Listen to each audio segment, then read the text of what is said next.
Welcome everyone to this Lunch and Learn. And Sky mentioned, my name is Linda Lee. My important role today is to be able to chair this presentation and a bit of a panel discussion at the end of it. And as Sky mentioned, my role with the BC Support Unit is as the scientific director, and really wonderful to have the opportunity to work with so many great people on the learning health system activities. So before I introduce today's speaker, I would also acknowledge that as a provincial organization, our work in BC Support Unit and Health Research BC really expands from many Indigenous lands and territories throughout British Columbia. We acknowledge with respect and humility that our Vancouver offices are located on the traditional and unceded territories of the Musqueam, Squamish, and the Tsleil-Waututh Nations, where we are so grateful to be able to do our work. So soon you will hear from two really wonderful people that I have the privilege to work with. Monica Mamut is the unit director of the BC Support Unit, and you're going to hear a little bit about the work that we've done so far within the support unit on learning health system. And then you're going to hear a little bit more in depth around LHS from John Ward, who is the learning health system lead of the support unit. The presentation is going to be about 35 minutes approximately, so there will be plenty of time for questions and conversation at the end. If you have any questions or comments that you would like to share with us, please feel free to use the chat function. I'll be monitoring it, or at the end we can ask individuals who would like to ask the questions in person to do so. So without further ado, I'm going to pass on to Monica to start. Over to you. Perfect. Thank you, Linda. And hello, everyone that I cannot see yet, but we'll see the beautiful Hollywood squares after our presentation. Can you go to the next slide, please? So thank you for that introduction as well, Linda, and happy to be presenting here on behalf of the BC Support Unit, along with my colleague, John Ward. The purpose of, so my purpose in this presentation today is really to give you the framing for today, largely to introduce Health Research BC and the BC Support Units. And then I'll turn it over to John, who will talk more about what is a learning health system, why we are interested in learning health systems, and how we implement learning health systems. So to that end, as we were talking about just previously with Sky, who again, thank you for the opportunity to present today. The BC Support Unit is still in the early days of the exploration of what a learning health system is. We are situated provincially, so looking at things from a provincial perspective and seeing what opportunities, enablers, barriers, challenges, all that looks like in our province, and trying to position us all for success. So I know that we're among kindred here in that we're all learning together. So next slide, please. So first, I cannot proceed without explaining why our organization is named the Michael Smith Health Research BC. This is certainly in honor of Dr. Michael Smith, who won BC's first Nobel Prize and the Nobel Prize in Chemistry. And truly tremendous individual. He was very philanthropic, actually donated his Nobel Prize earnings to what I know as the science world. I think it's the tallest world of science now. I still call it science world, as well as quite a sum of money. Half of his Nobel Prize actually went to supporting schizophrenia research, as this was an underfunded area. So really world class, and I'm happy to be working in this organization under this name. Next slide, please. So Health Research BC itself is really has three objectives: to support research talent, health research talent rather, where we can improve the health of British Columbians. We're also looking at continuing long-term investments in building additional health research capacity and strengthening what exists currently. And then finally, it's using the evidence that does come from research in informing policy, planning, and practice. And so that transitions us well into the BC Support Unit as one of 3 units within Health Research BC. Next slide, please. So the BC Support Unit is part of a pan-Canadian strategy in what is called the Supporting Patient-Oriented Research Strategy, or SPOR. And it's a fancy acronym because we can't have healthcare without, or health research without, at least one really good acronym where support actually stands for support for people and patient-oriented research and trials. And so as you can see on this image, we have a support unit in each province and territory. Nunavut, actually, this is an old image. Nunavut has since established a support unit as well. So truly pan-Canadian in this way. So the 2 objectives of the support units as part of the SPOR strategy is to embed patients into that full research continuum. So not simply the subject of research or the research subject, but all the way upstream into formulating research questions that matters to them and their experience, and also matters to the experiences of patients in general. So that's one objective. The second objective, in bookending that really, is to bridge the gap, the implementation gap between research evidence and practice and policy. So fairly large mandate for the support units and for the SPOR strategy overall. And so we are in our second phase of CIHR funding, where we are doing our work across 4 components and 3 cross-cutting themes. The 3 cross-cutting themes are equity, diversity, inclusion, sex and gender-based analysis, Indigenous health. One of our 4 components is learning health systems. So similar to Foundry, as part of the SPOR strategy, learning health systems is something that CIHR, in their wisdom, asked us to do. And so we are very much in that learning as we go, which I think we're always learning as we go, but a bit more in better understanding about what this actually could look like in BC and how we could actually work to support a learning health system environment. So that's where we are today. And I think that might be it for me. And I will turn it over to my colleague, John. Thanks, Monica. Hi, everybody. I hope you can hear me okay.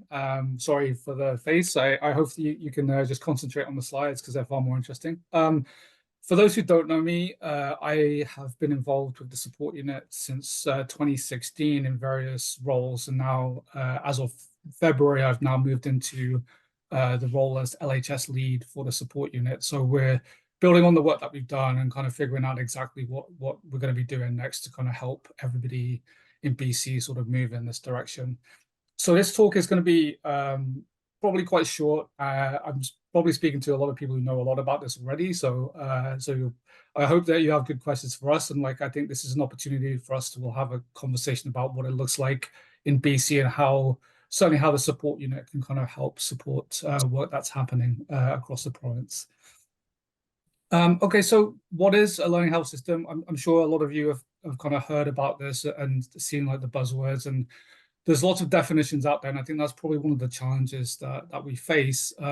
So the National Academy of Medicine defined it as a system where science, informatics, incentives, and culture are aligned for continuous improvement and innovation, with best practices seamlessly embedded in the delivery process and new knowledge captured as an integral byproduct of the delivery experience. Doesn't really roll off the tongue. I don't know if I would put on a t-shirt. I think it's very helpful, but contextually, it leads to lots of questions, and we see that for the past past 20 years or so, that people keep modifying and changing it. So actually defining what it is quite challenging, and I think that's often a barrier in the conversations that we've had so far, where people are not really sure what it is, and they are therefore reluctant to kind of start it. So we're starting from a place where there's lots of different things that are happening here. But I think for me, this was a diagram that came from the Institute for Better Health. And I think with the research perspective that we have in the support unit, because we're funded by CIHR, this kind of certainly helps me and hopefully helps other people understand kind of where we're at. So the first line kind of talks about like here the distinction between research and care delivery and how they're kind of separate enterprises. And often, research is kind of passively trying to push its findings into healthcare.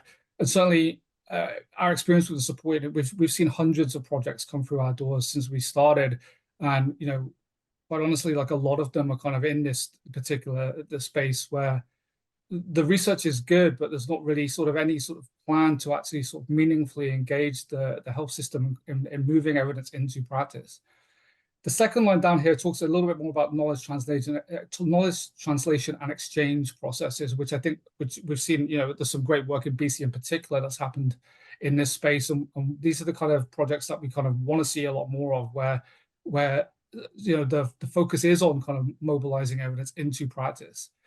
And then the last one down is, embedded applied research and evidence supports, which is another, a more, a deeper level of the process. And that intersection between the Venn diagram overlap here is where learning health systems live. And I think this is just quite helpful for me to kind of have conversations with researchers, because often the question comes about, like, how does research fit into this? Like, where is it? Because these things are, in the literature are quite clinically driven. And I think this kind of helps to understand that, research and care delivery are distinct enterprises, but they can work together in this way. And in this intersection where learning health systems are, this is where research is done with clinicians rather than on their clinical practice. So as you all probably aware, core sort of defining factor of learning health systems is this creation of a continuous learning cycle, which has kind of got these three components, which is, practice to data, data to knowledge, and knowledge to practice. For those of you who come from like a QI background, or if you have experience using PDSA, for example, these kind of cycles are very commonplace. So it's just the details are kind of a little bit different here. So this is a great example of kind of what this kind of learning cycle looks like and how it's meant to be continuous. The numbers here kind of indicate roughly kind of like the chronological starting points for each of these elements. At the core of this cycle, it says a problem of interest. And I think this is an interesting place for us to kind of begin a conversation. We know that kind of clinical issues are kind of really the things that drive these learning cycles, which is great. But this diagram kind of doesn't necessarily help us because it doesn't speak to the notion of where are the people. And what I mean is that this example from the UK is kind of the same kind of cycle represented, but it's kind of more focused on where the people are. So the center of this is the common ambition. And I think this is what speaks to the learning community, which really is the underpinning of a lot of this work. Having the right people to come together in the right conversations to kind of drive the entire cycle. But as you go around, from service delivery to generate data, we've got in the data to knowledge space here, we've got like ask questions. And I think that's, it's really important. It's not just data analysis, it's asking questions. And that's, again, it's about people. And I think that's why I like this one a little better, because it kind of puts people sort of at the heart of the learning cycle. And I like that, I guess, primarily because the support unit's mandate has been to more effectively integrate lived experience into the research process. And I think this speaks to building upon that. You could look at the patient-oriented research strategy as basically a way of adopting learning communities for research, and I think that's a powerful message that does speak to how we can shift into a learning health system sort of mentality. Okay, so talked a little bit about like the defining elements of the learning health system through the learning cycle. Of course, there's always a framework that kind of is really the thing that kind of helps us understand what this is. And there's a lot of different frameworks out there for learning health systems. The Minier and team that put together a great framework for the Canadian system built on their 6 pillars: social, scientific, technological, policy, legal, and ethical. And that's very helpful for kind of understanding a Canadian context, how one can build a learning health system environment. My sense, though, is it's also been quite challenging for people to understand it, because they kind of assume that they need to have all of those 6 pillars in place before they begin. And again, that kind of creates a bit of a tension where people want to do all of this stuff before they actually start doing any work. And I think what we learn is that really we have to be able to just start doing it, and then build those, make sure all those pillars are there, but they can sort of be built at a different time. So my personal favorite framework is this one, which is the action framework. And I like it because it's, not only does it connect directly to the quintuple aim, but it kind of, again, it centers people at the center of this cog. So this group right at the center, it may be a little hard to see depending on your screen resolution, but it's really, patients, caregivers, and provider co-design. So speaking to this notion that our learning community is right at the heart of this thing. And then you've got these other factors that drive the mechanism. And I think that's, for me, it's been a helpful way to have conversations with people about that. So yeah, this is basically just reiterating like a couple of things that I think we in the support unit, we've kind of started talking about that. There's no single definition of learning health systems. And also it doesn't necessarily mean it's extra work.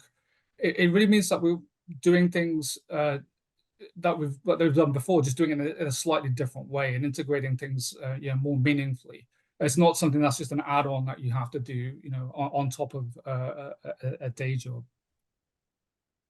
I guess the broader question, as we move on to the next part of the talk, is like, why are we interested in learning health systems? From the support unit perspective, it's it's grant mandated by CIHR, but I think more broadly we want to look at what the evidence is out there, and so there's a systematic review from last year that we found that kind of really sort of outlines some of the key outcomes of learning health systems. I've just kind of broken it down quickly here, but the systematic review identified that learning health systems approach can allow for better integration of data and evidence into practice, promote implementation of digital data capture, and access and availability of data, promotes rapid changes to practice and policy, which is really they're all great things that we want to see. This also has a positive impact on patient outcomes, obviously, and then helps foster changes of culture in the healthcare system. So those are all very positive things that are coming out of this approach. And so these are good things to kind of think about, like how we socialize this information and kind of explain it to people, rather than just, it's not just something that we are like made to do, but it's a way of working that that we should be approaching. Our approach in the support unit has always been to kind of focus on 4 core partner groups. So providers, patients and their families, researchers and decision makers.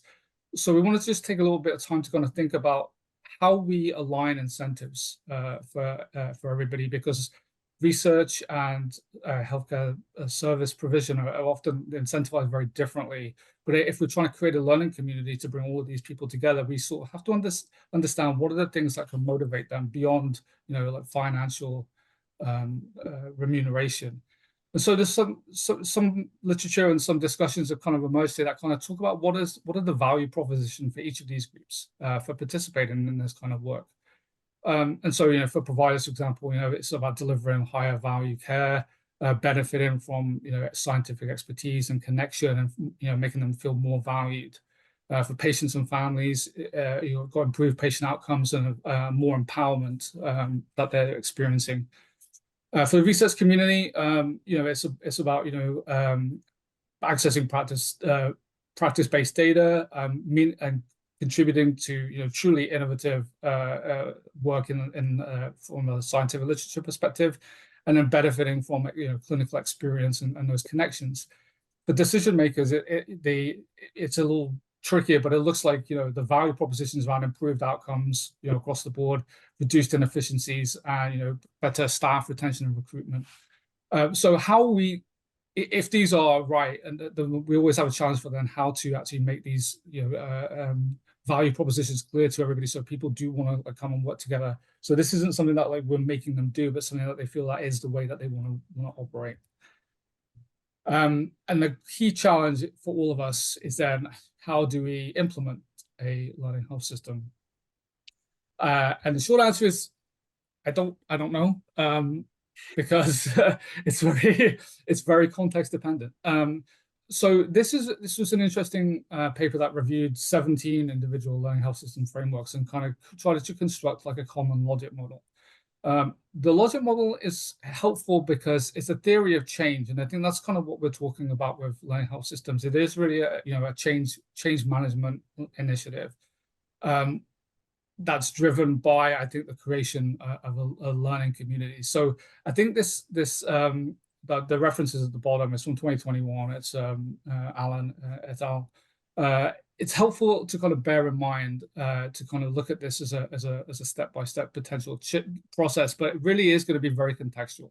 Whatever the nature of the specific project is, the problem that's under consideration, the location, the embedding, like what kind of health entity it's in, everything is going to be very, very difficult and specific to that particular case.